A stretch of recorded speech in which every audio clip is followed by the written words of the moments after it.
जहांगीर जैतून साहब, ये जिस तरह से फैसला आया और इसमें अब सदर के किरदार पर बड़े सवाल उठ गए हैं, तो क्या आने वाले दिनों में कार्रवाई हो सकती है? जो आने वाली हुकूमत हो वो कार्रवाई कर सकती है सदर के खिलाफ भी, और जिसने इलेक्शन में रुकावट डाली उन सबके खिलाफ?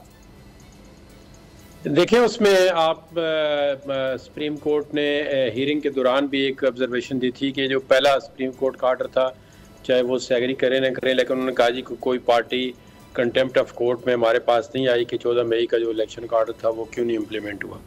तो जिन्होंने पिटीशन की थी उनका राइट बनता था कि वो जाते और वहाँ पे जाके कहते जी कि ये इलेक्शन का आर्डर था, ये इम्प्लीमेंट नहीं हुआ है।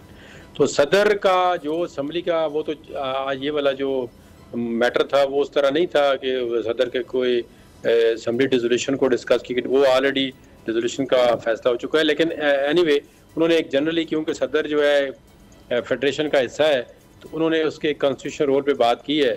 तो देखें ना, अब ये हम कंसिस्टेंटली पिछले 3-4 महीनों से ये कह रहे थे कि ये इलेक्शन की डेट अपॉइंट करने का आईनी इख्तियार जो है वो सदर के पास है जी। अब वो देखें, आज सुप्रीम कोर्ट ने उस चीज़ को एंडोर्स किया, उसकी वजह देखें। अगर इलेक्शन कमीशन गया सुप्रीम कोर्ट में, उन्होंने कहा जी 11 फरवरी को हम इलेक्शन कराना चाहते हैं, तो अगर प्रेसिडेंट का रोल ना होता, आईनी रोल ना होता डेट पॉइंट करने का, तो सुप्रीम कोर्ट स्टेट वे कह देती जी कि आप जाएं और 11 जो फरवरी है उस पर इलेक्शन कराएं।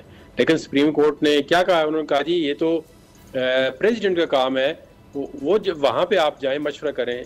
और इलेक्शन कमीशन पहले रिलेक्टेंट थे, बल्कि उन्होंने रिलेक्टेंट किए थे, रिफ्यूज़ कर दिया था कि हम नहीं जाते मशवरा करने के लिए, ये अख्तियार हमारा है।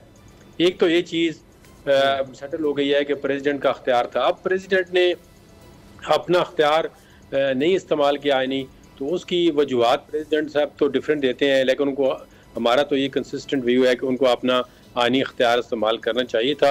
और आगे जो अदारा उनके आईनी अख्तियार की या वो उसको अगर वायलेट कर रहा था तो फिर अलग बात थी। बहरहाल अभी कहते हैं देर है दुरुस्त है, अब मेरे ख्याल में आगे चलना चाहिए और इलेक्शन जो है इंशाल्लाह उम्मीद है कि 8 फरवरी को हो जाएंगे। सब्सक्राइब करें और बेल दबाएं ताकि कोई खबर रह न जाए।